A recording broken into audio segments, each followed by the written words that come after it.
May I have your attention, please? You can now book your train tickets on Uber and get 10% back in credits to spend on your next Uber ride, so you don't have to walk home in the rain again.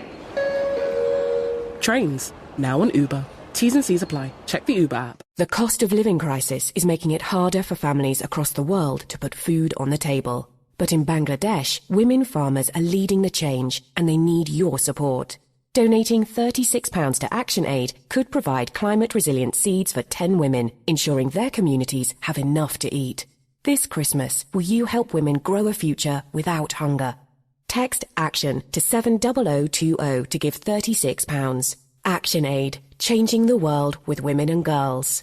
Texts cost £36 plus your standard network rate. By texting ACTION to 70020, you are agreeing to calls and texts from ActionAid for marketing purposes. To donate and opt out, text ACTION NO.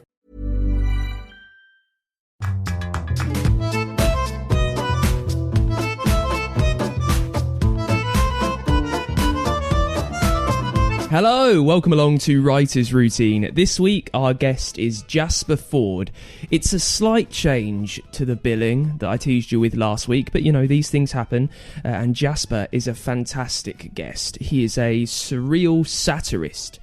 You could describe Jasper in so many ways, that's what I'm going to go for. His new book is The Constant Rabbit, where a bunch of anthropomorphised rabbits were accepted into society, and they've now been shunned and almost exiled by the United Kingdom Anti-Rabbit Party. He's described it as Watership Down meets District 9, which is quite a blend. He tells us all about a day in the life of writing it in this episode. Also, you can hear about his narrative dares. And also, Jasper does a brilliant job of boiling down the art of the immense challenge of storytelling. What you're trying to do is kind of teach yourself how to do something without really thinking about it. As soon as you stop thinking about writing, it can really start working for you. And what I mean by that, because it's kind of weirdly counterintuitive, I don't think it is, and I think, and this again, and I've gone back to this before, about grouping together all people who work in the performance arts and the creative industries, is you always say to them, you know, this is a really good painting, did you have to think about it? And you go, no, that just came straight out. Or with a poet, it came straight out. Or an actor, you're an actress, they do it for the first time and it comes straight out and it really works. And I think what you're doing is you're training yourself to be able to do something intuitive. And although storytelling is intuitive to all humans, because we've been learning it since, year dot, telling a story, a narrative in a particular way does become an intuitive black art. It's all on the way with Jasper Fforde in this week's Writer's Routine.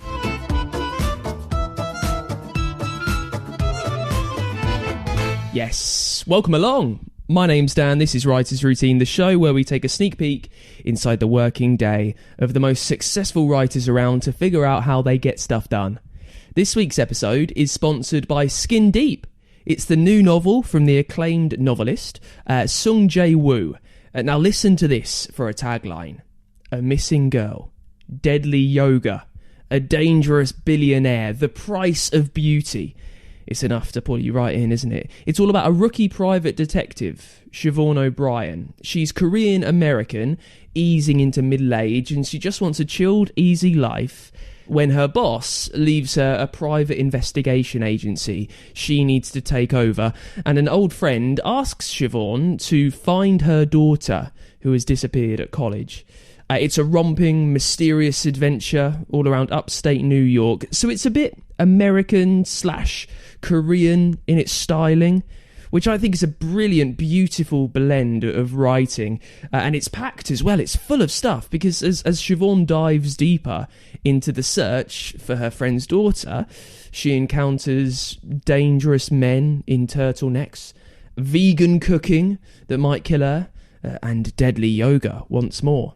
You see, it's mysterious, and it's a lot of fun as well. Slightly surreal in there, which I think is a nice link to our guest this week, Jasper Fforde. If you like Sue Grafton and Laura Lippman, you'll really enjoy this, I reckon. Publishers Weekly says it explores the theme of image and identity perceptibly throughout. I like that word, perceptibly throughout. It's a nice description. Also, Booklist says it's the start of a series to watch. I'm so pleased that Sung has sponsored the show this week with Skin Deep. I'm really excited to talk about it because we cover all aspects. We cover all kinds of stories on this show, and this fantasy, mystery, comedy mix is perfect for us. I think you'll really love it. Support our community that we've got going on here, and please look it up. It's called Skin Deep. It's by Sung Jae Woo, and it sponsors the show today. So do me a favour, look it up, and start a series that you will thoroughly enjoy. You can find out more about it over at writersroutine.com.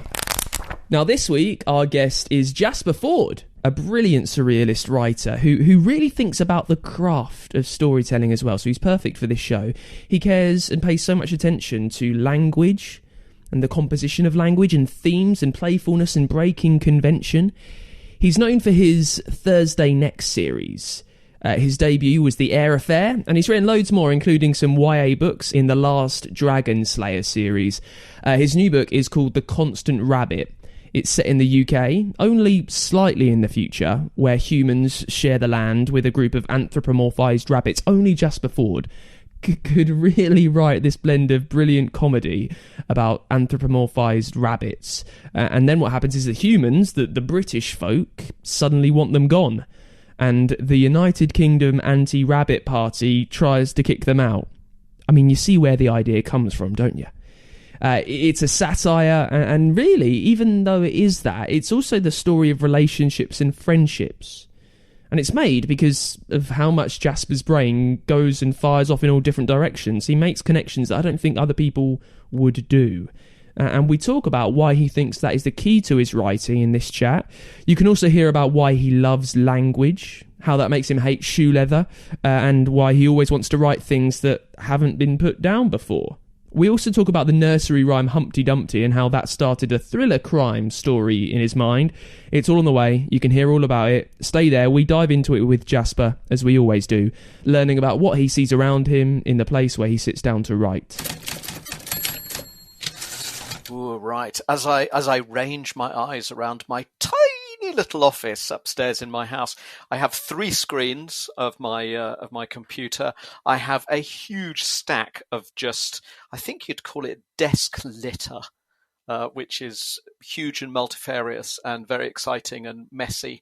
And then I have a big painting of a tsunami in front of me, and a couple of paintings left and right, and 3 Mickey Mouse clocks that tell me the time in Canberra, London, and New York. Right, a lot to break down then from something so simple, from just an answer that's a minute long. So why the different time zones then? Canberra, London, New York? New York is for my publishers in New York, obviously, and that is, of course, very useful to know at a glance. And my sister lives in Canberra, and if I need to call her, then I can, at a glance, figure out what the time is. But I think it's kind of like it kind of makes me feel important, but not, in that I have these 3 Mickey Mouse clocks which all show the different time zones. I did have another one at one point that said Wantage, because of the time zone in Wantage, which is actually the same as here, but I just thought that amused me.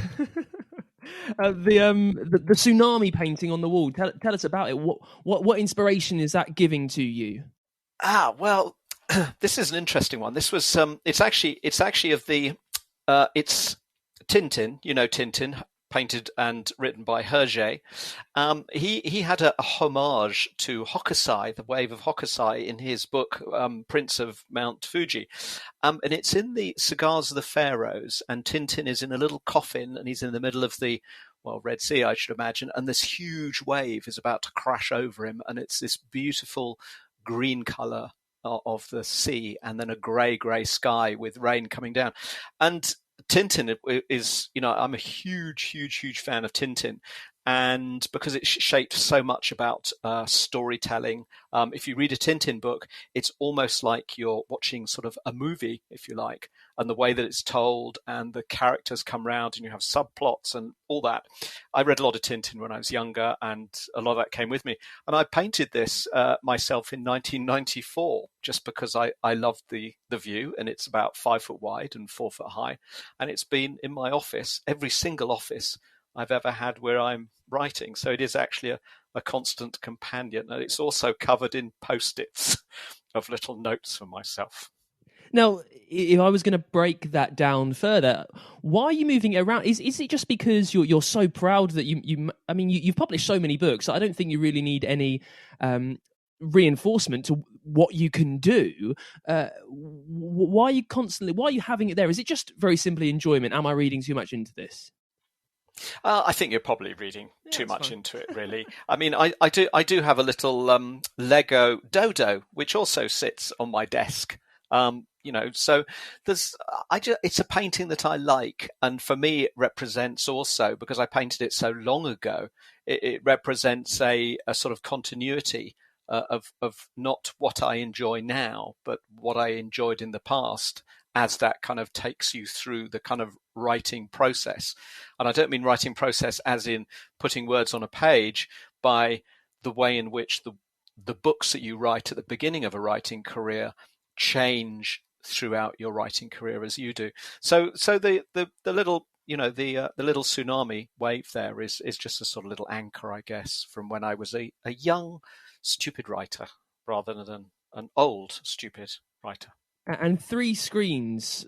Why possibly would you need 3? What's happening on each of those? Well, my main screen is my main screen, which I do all my writing upon, and then I have a little screen off to my right, which is other sort of peripherals like my calendar and my iTunes and various other bits and pieces, usually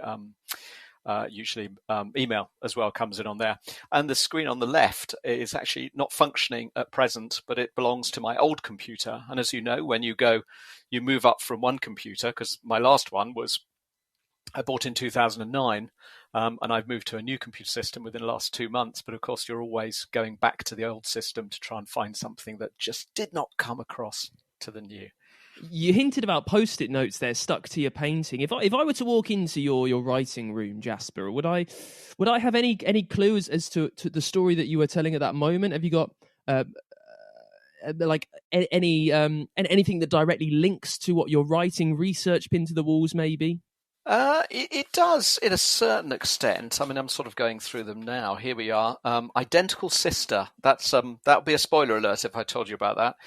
I've always wanted to put identical brothers and identical sisters in a book, but it's like almost a complete no-no. And I thought, I wonder if there's a way to do it, where you hide the cliche in plain sight. You put a flag around it.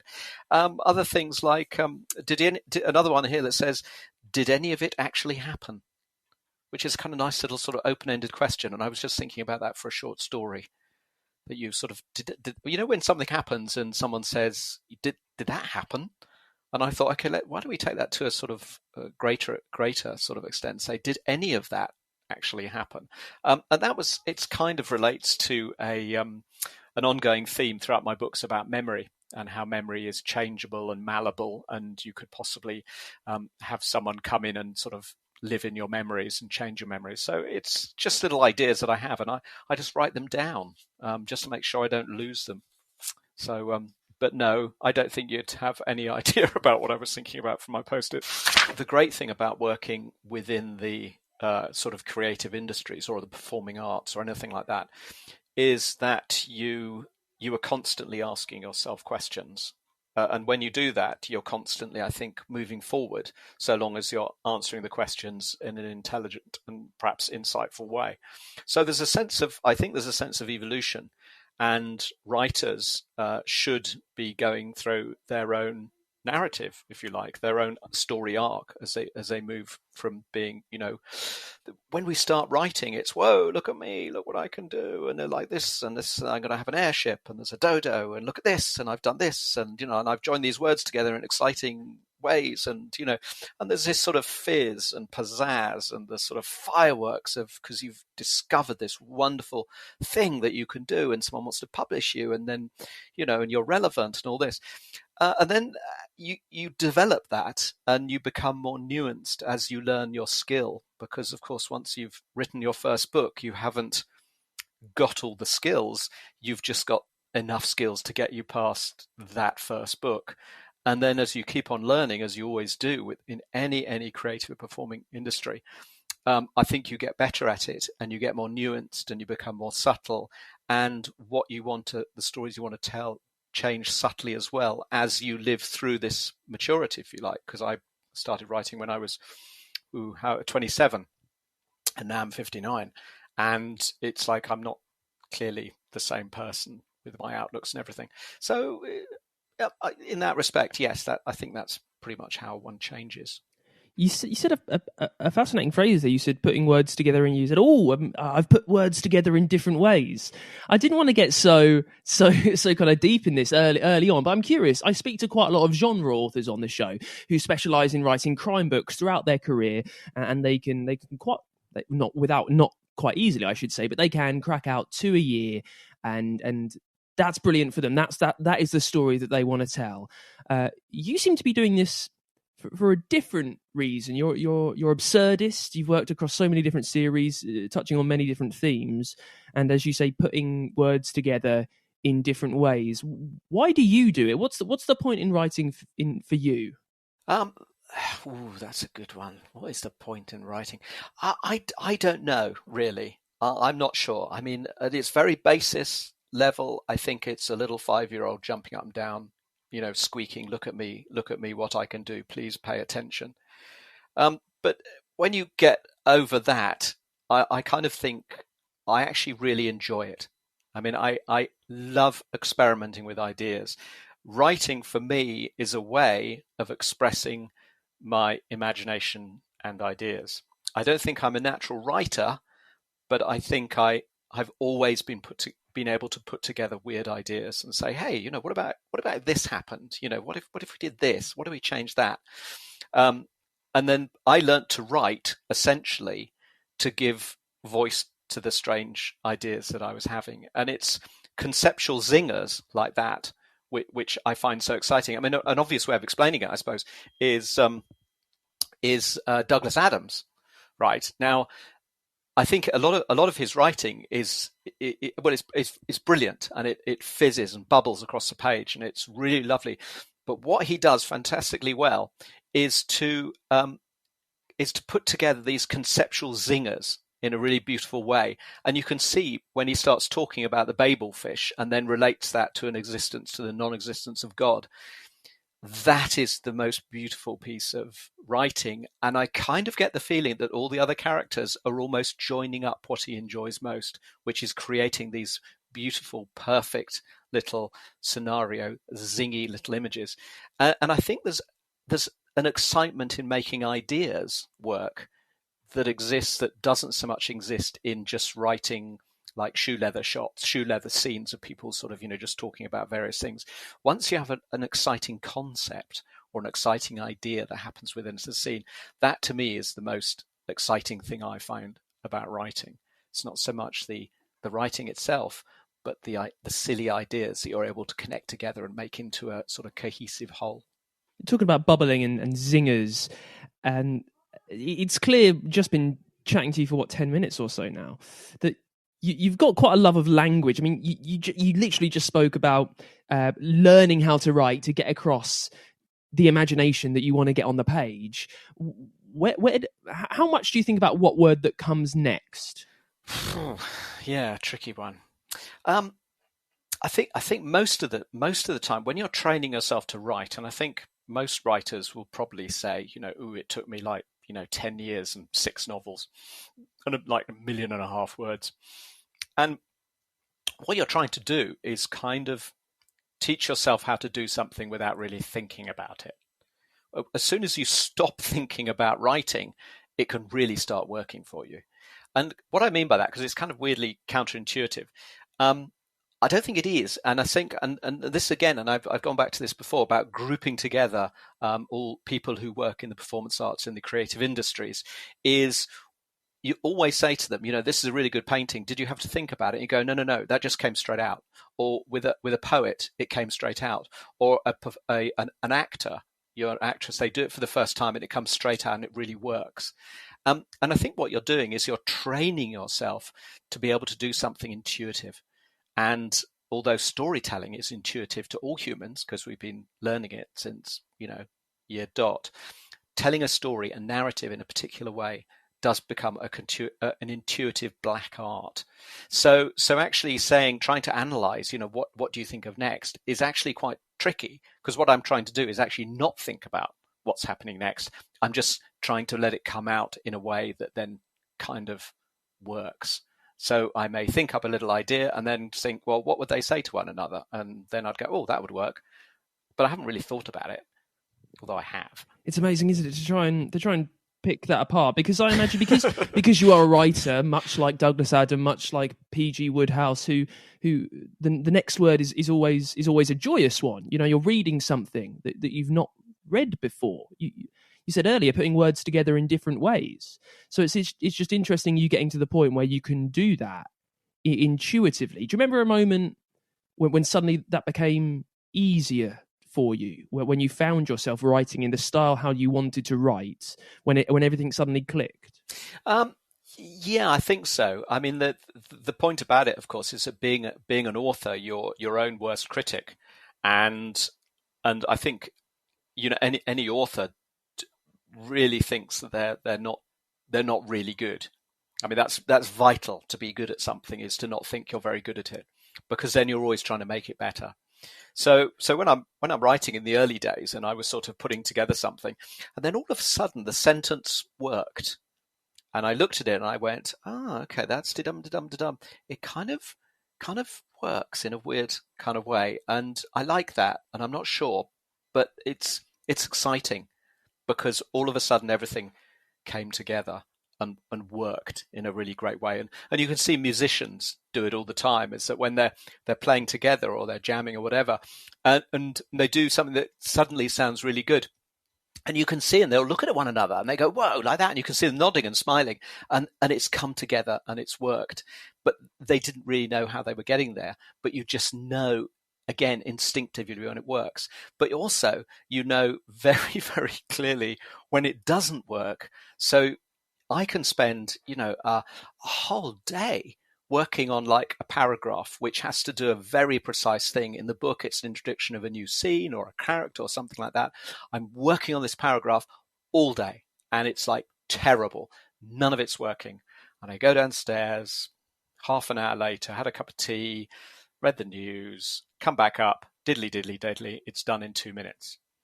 And I'm going, right, that's it. It works. Now it's time to move on. Did that take me 8 hours, or did it take me 2 minutes?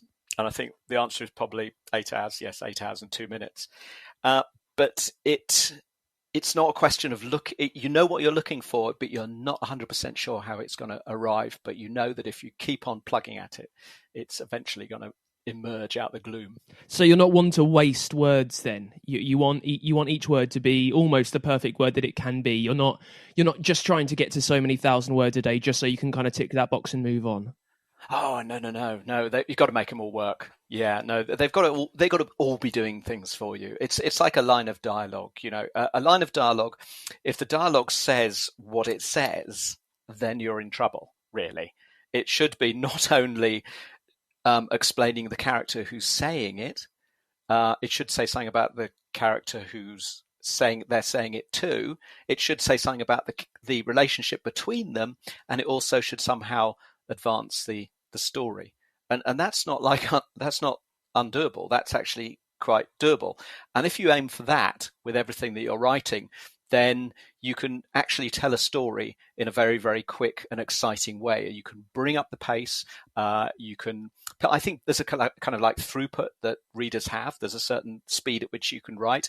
And the more information, the more subtle information you can get through to create this kind of nuanced world inside the book, the better and quicker it is.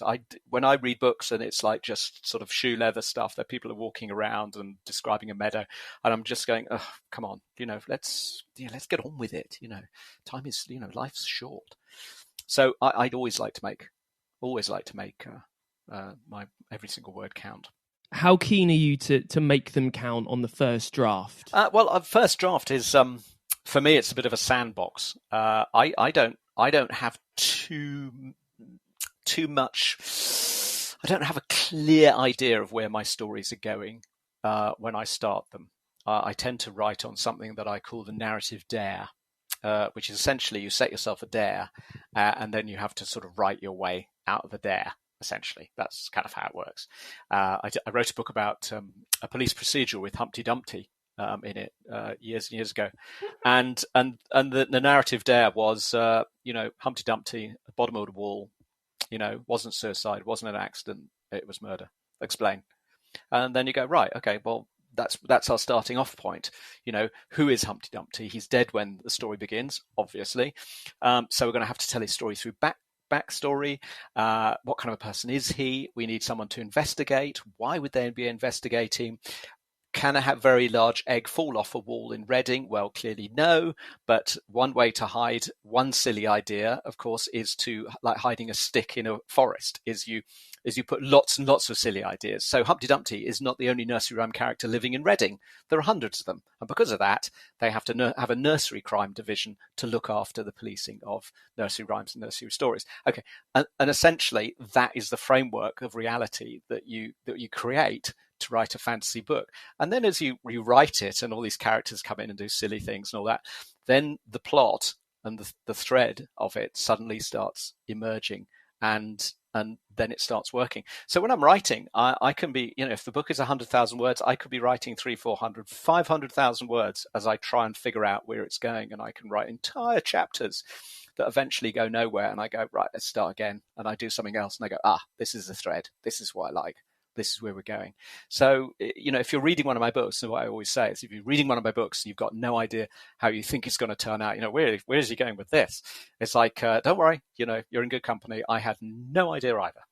And I think there's actually a lot of fun to be had in that. Well, just focusing on this would have been nursery crime, right? Just focusing on this for a moment before we move on to finally getting to the day, which is the point of the show. You mentioned hiding ideas in plain sight, almost hiding a stick in the woods, which is how you decided to have many nursery rhyme characters in Reading. How much of a conscious thought was that, rather than it being organic? So are you sitting there thinking, well, I need to get away with having Humpty Dumpty living in Reading. How can I make that happen? And then you're kind of brainstorming a few ideas. How does that work? Well, pretty much exactly as you say, but a lot quicker. I'll just go, right, well, how do I deal with this? There's an idea.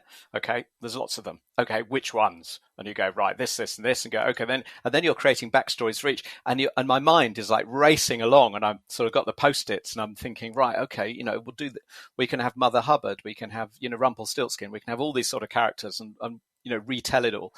And then because I'm sort of thinking about this in overload, I kind of think, well, okay, why are we stopping at nursery rhyme characters? Why don't we have Prometheus living upstairs at where Humpty Dumpty lives? And okay, why would Prometheus be there? Well, because he's trying to get political asylum, because the Zeus wants to get him back onto the rock in the Caucasus to have his liver picked out every morning, and he's claiming political asylum here in the UK, and he's living in this little bedsit in Reading. And to me, that is not a huge leap. That for me, is that all happening naturally though, Jasper? Is that all happening naturally? Yeah, the totally. thing with Prometheus, you sit there thinking, what else will be funny? What else will be ridiculous? What will make this work? Or is it just it's happening behind the closed door in your brain, and you can't explain why, but it is, and it works? I can't explain why. I mean, this is, to me, thinking up bizarre ideas and unusual ideas is kind of oddly intuitive. But I can have these ideas, and you go, right, why is Prometheus there? And there's an explanation he's there. But it's not enough if you're writing a novel, because otherwise they're just exercises in empty cleverness. Somehow Prometheus has to be involved in the plot. Otherwise it just doesn't make sense. It's just, well, you're just showing off. So he has to get involved with Jack Sprat's daughter, who happens to be called Pandora. And then there's all these other little sort of question marks that start popping into place, and everything starts falling into place.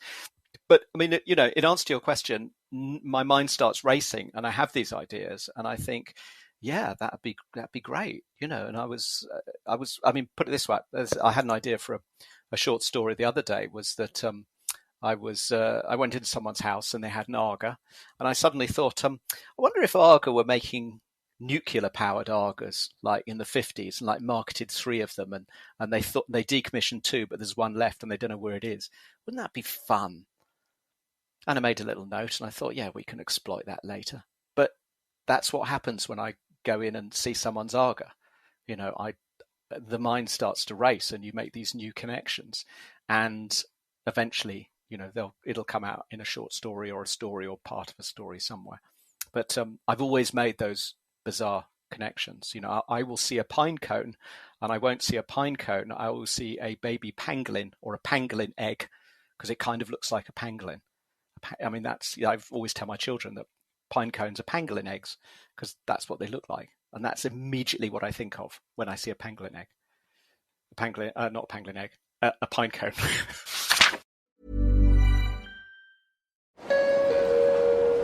This is a passenger announcement.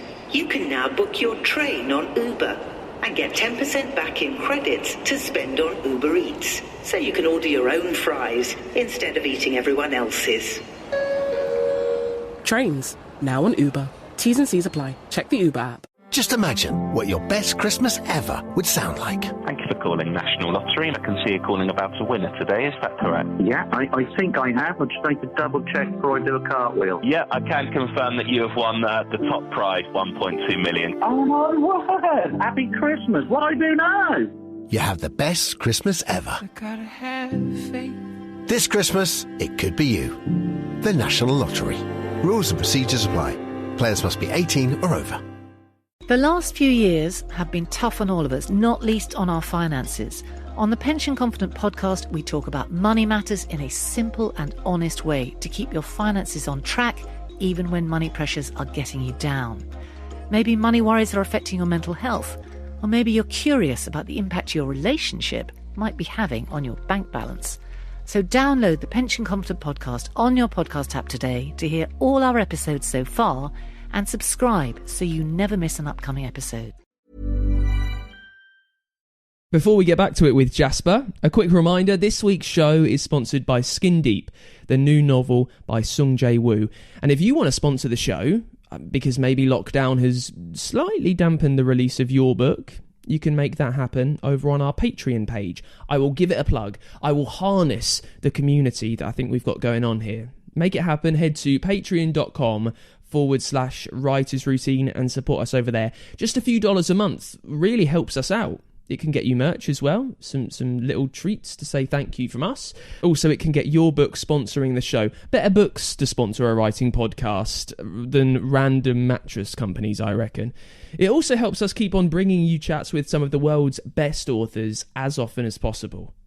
We've done over 110 episodes now, so if you have learned anything along the way that has helped the way that you tell your stories, please do say thank you. Please do pledge and support the show over at patreon.com/writers routine.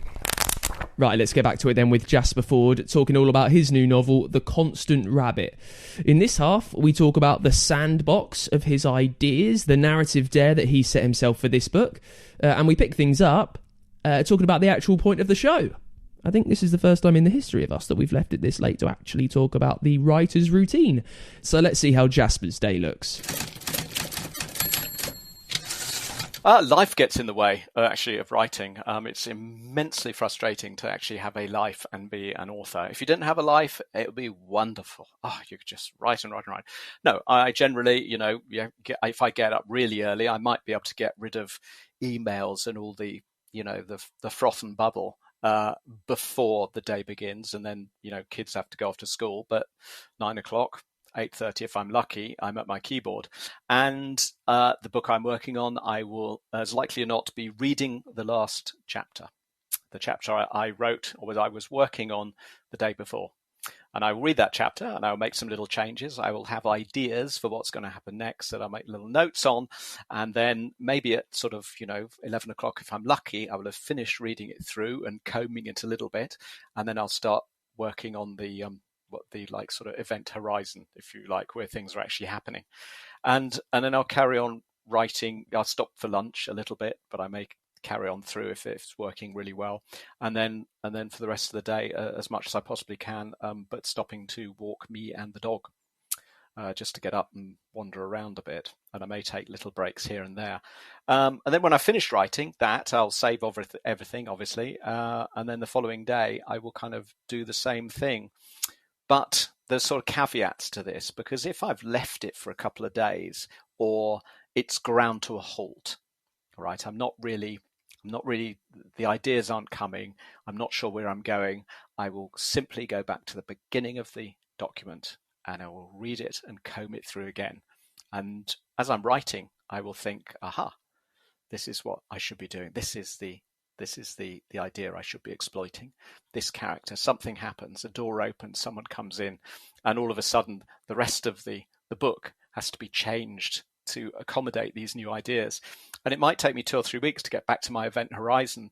And when I do get there, it carries on another 2 chapters until I get jammed again and then come back. So I'm constantly going backwards and forwards and backwards and around and this way and that way, just building this. If I built my house the same way as I write a book, I would probably start on the chimney, and then I'd be working on a sort of the back door, and then go to the sort of maybe then a window somewhere, and then put in the fridge. It's a very odd way of constructing, and because it's so ad hoc and the way I work is so incredibly random, there's no way I can really set out the way I write. It's just what comes into my head and what I want to exploit in the narrative at that particular time. Well, let's try and unpack that randomness. How really? What do you aim to get done every day? Have you got a word count? Is it just an amount of time? Because for someone, as I said, I've spoken to other authors before, ones that perhaps are publishing 2, perhaps even 3 books a year, when they need to know precisely they're going to get their 2,000 or so words done on Monday and on Tuesday, and there's no kind of wiggle room there. But yours seems a bit more, for want of a better phrase, luxurious like that, in that you have allowed yourself the time to play in this sandbox that you've created yourself. Yeah, I once wrote pretty much a book in 24 days, but that was very, very early on. I'm just not happy with it. I'm astonished that people can write books that fast. I wish I could. When I first start writing, the important thing I always think is if I've just got my idea, I've got my narrative there and nothing else, then it's very important to get at least 1,000 to 1,500 words a day for the first 20 days. I want 20,000 words to work with. My books on average are 100,000 words, but like a sort of sculptor needs clay, or a painter needs paint, or a canvas, you've got to have that to begin with that you can then start to work with. So I generally, the first 20 days, first month, I'm putting in as many wordage as I can, even if they're wrong order, even if they're terrible, even if they're a bit disjointed, don't work out, I've got to get something down. After that, then it's that much, much more slower process that I described. So for the most part, and I bring a book out, I was hoping, at one time I was bringing out 1 a year, and I was working quite hard to do that, because I write, as I was saying, like 4 or 5 novels for every novel that comes out. But these days it's a little slower. It's like 18 months. And that's like 7 or 8 months constant writing. I don't think I write any less words any less hours, shall we say, and I might even do more hours than people who bring them out 2 or 3 days, 2 or 3 a year. But there's an awful lot of wastage, because it doesn't make the cut, When you finished writing at the end of a day, how good are you at switching off? Are you good at kind of having time with the kids and with your family, or is it always there? Is it always niggling away somehow, and you just want to get back to your absurdity? It's if I'm in a really good position, I will have a closing regime. So when I'm finishing writing and I know I've got to do something, I've got to go out and do something with the kids or blah, blah, blah, blah, I will actually stop and I will take, my wife, Mary, might call up and say, right, you ready to go? And I go, okay, look, I got 25 minutes before we leave.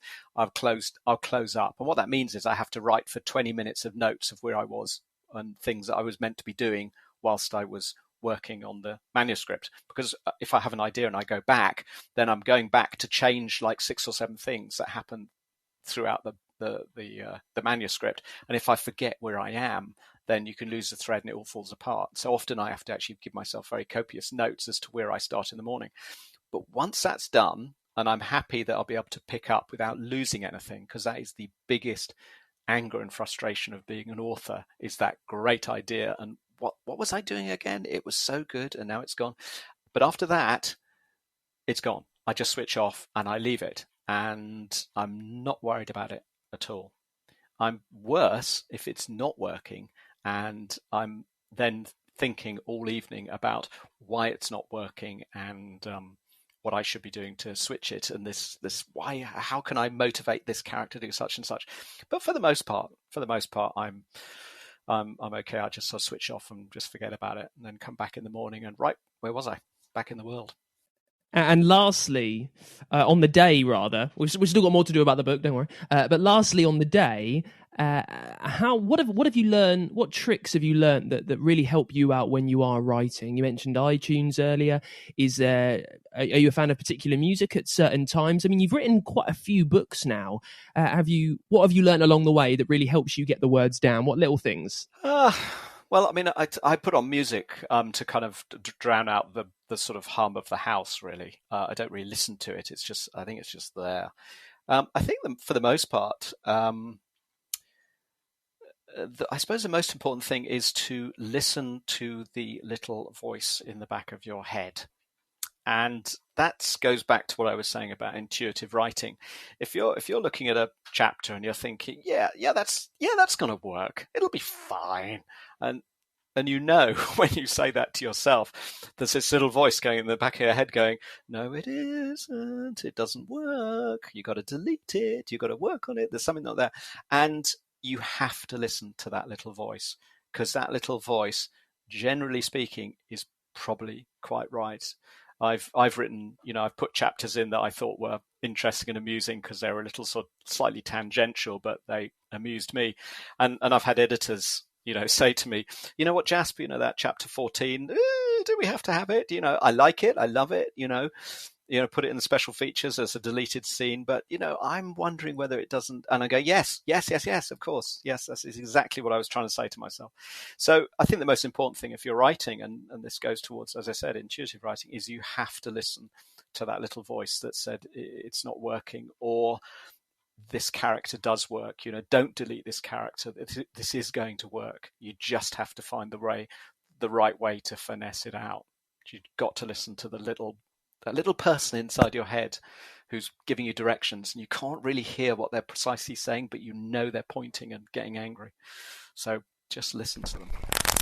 The elevator pitch for this was it was basically there were 18 rabbits which sort of attained a kind of anthropomorphic status in about 1963, and we shuffle forward to 2020 or 2022, and there's 1.2 million of them, and it's a question of how initially they were regarded with shock and surprise and delight, and then as their numbers grew, they were viewed with sort of fear and loathing, and eventually sort of they're a big problem, but they're clearly not. They're all the good parts of being human. I mean, they really are. They're genuinely the good parts of being human, and the humans are generally showing extreme antagonistic and discriminatory opinions towards these rabbits, who are great fun and very amusing, rather delightful. And for me, writing it, I started writing it in must have been the first idea was coming around about sort of 2016, when the whole Brexit thing was happening, and it kind of reflected my feeling about how I was beginning to see myself and my nation. I'm born in 1961, and in that time it was still post-war, really, in a weird kind of way.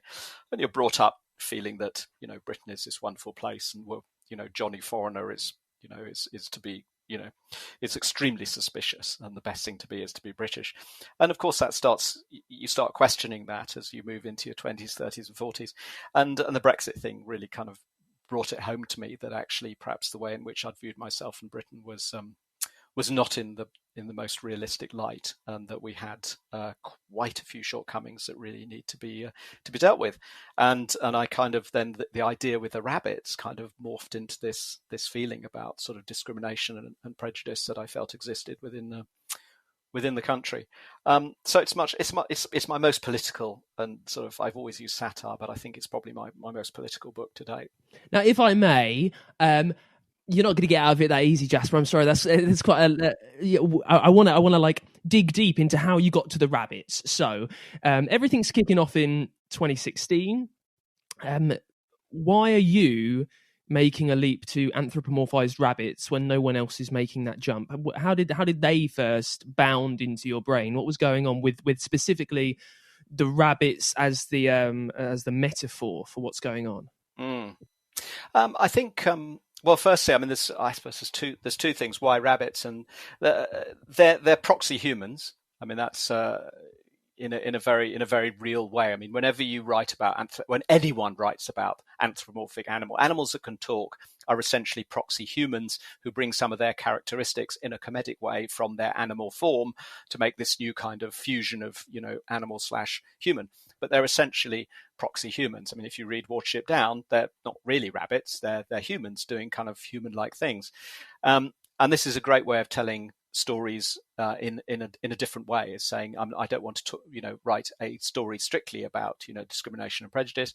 I want to write it through a proxy character like a rabbit, and that interested me in a much more sort of fundamental way, I think. Why rabbits? I mean, the other idea. I mean, where it originally kicked off is because I was thinking about the Cadbury's caramel rabbit, animated rabbit from the 80s, which was voiced by Miriam Margolyes, and was this, I mean, absolutely ludicrous idea that you could sort of, bring a sort of human sexualization to a rabbit and then use it to sell chocolate, and if you've ever seen, they're ridiculous commercials. They're very delightful, but completely ridiculous. And I got to thinking, what did she do after the Cadbury's caramel adverts? What did she do? What did Connie, her name was Connie Rabbit, what did she did she go on to good acting roles, or did she get stuck in the whole Cadbury's caramel? And that was kind of my jumping off point for the rabbits. And then I realized that a greater story with rabbits as the minority despised other in a United Kingdom who where no one apparently could see that the whole hating rabbits issue is just ludicrous, just made sense to me. What happens next for you then when you've got this idea of rabbits who are about to be ostracized in the UK, and you know that this is going to be a political work for you, that it's going to reflect some of your views? How are you playing around in the sandbox with these people? Where are you going with it? How do you know you're on the right track? You don't. I mean, that is the sort of the curse and the delight of writing, is that I have no idea whether this is going to be accepted and embraced by people or is going to be utterly rejected as crass and intolerable. You don't know. And that's the thing about being an author, is that I can finish a manuscript and I really won't get any feedback for 2 years, essentially, on how people have accepted the book or not. And that's kind of slightly worrying.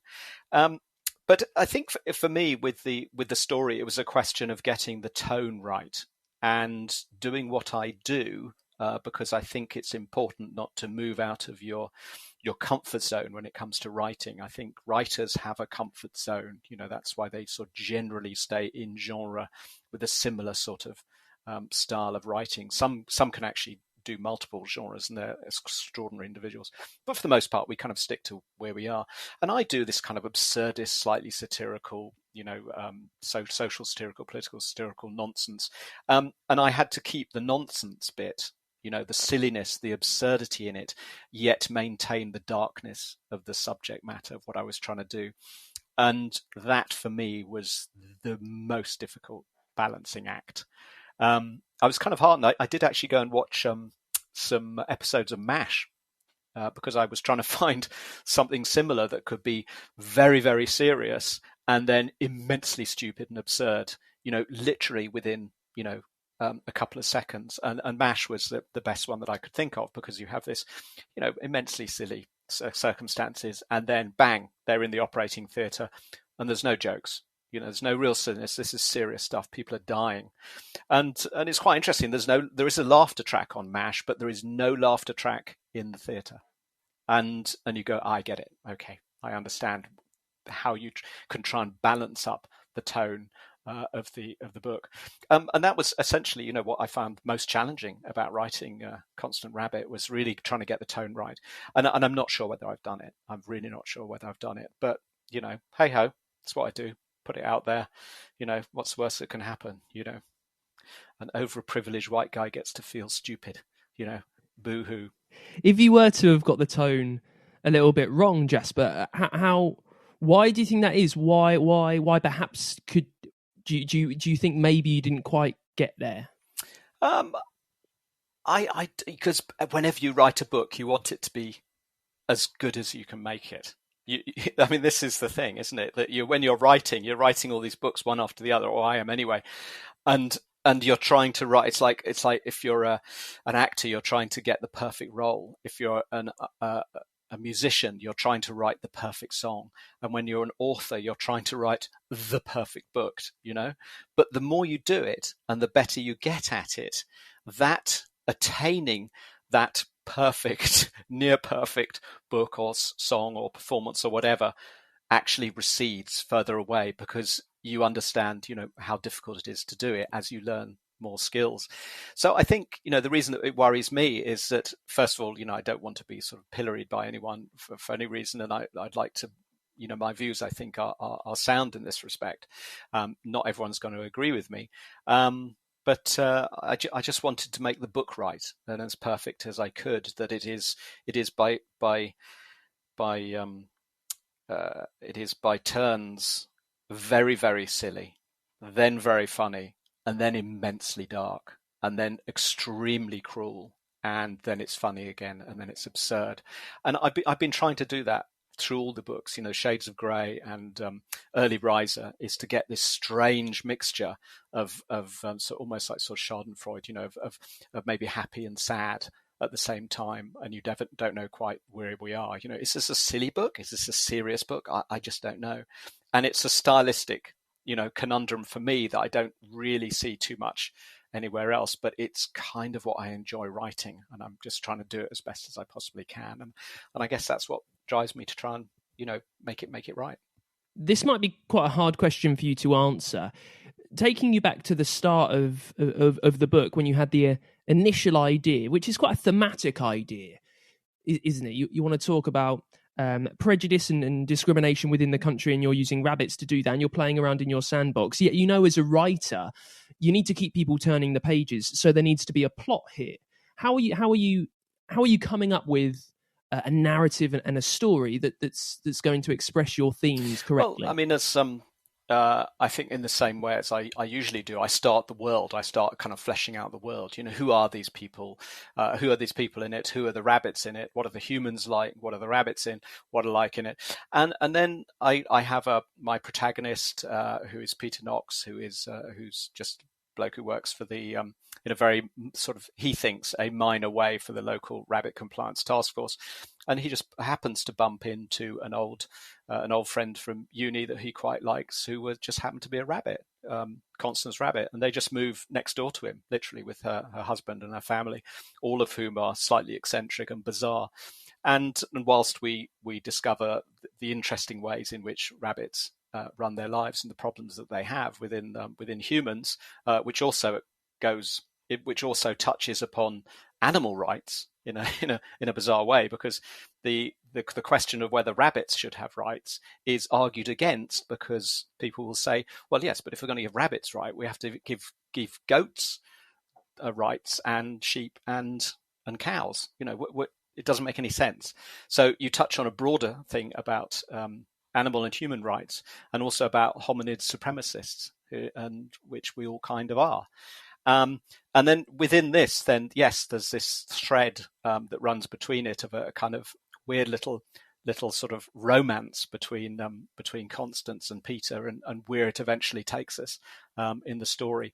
But yeah, it's important to have that thread running through it, and everything else coming in, and the explanation of the rabbit world and the human world, and the conflict between the two of them, and then highlighting other issues within that perhaps people don't notice about the unfairness and discrimination that exists, the immense unfairness, and how things are loaded against particular groups.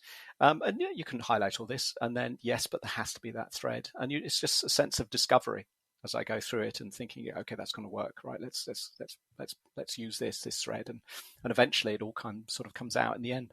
Before you've typed a single word, Jasper, how much do you know about what the story will become?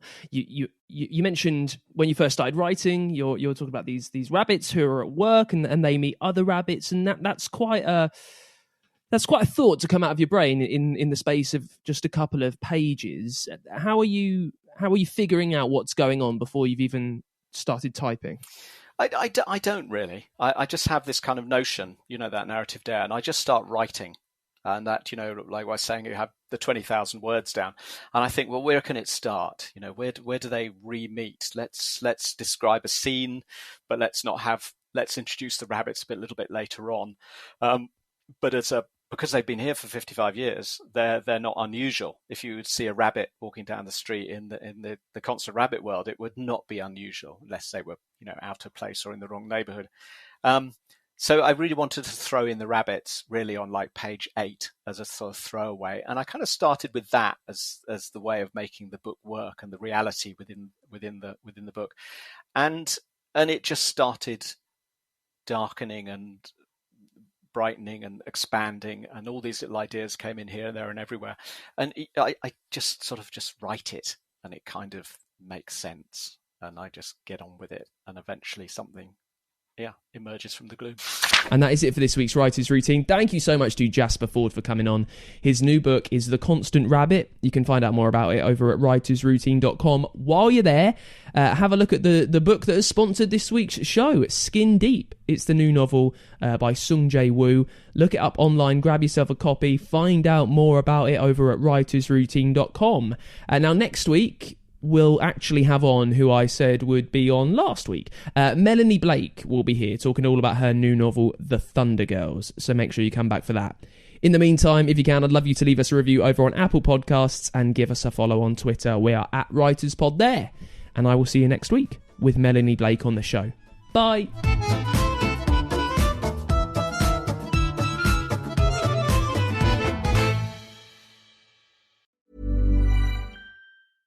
Just imagine what your best Christmas ever would sound like. Thank you for calling National Lottery. I can see you're calling about a winner today. Is that correct? Yeah, I think I have. I just need to double check before I do a cartwheel. Yeah, I can confirm that you have won the top prize, 1.2 million. Oh my word! Happy Christmas! What do I do now? You have the best Christmas ever. I gotta have faith. This Christmas, it could be you. The National Lottery. Rules and procedures apply. Players must be 18 or over. If you could go back in time,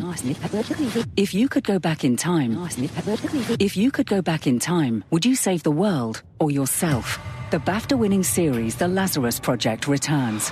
Watch this epic and action-packed sci-fi thriller to see if George and the Lazarus agents can save the world from an infinite time loop. Starring Papa Essiedu and Caroline Quentin alongside a stellar British cast. Watch all episodes of the new series of The Lazarus Project on Sky.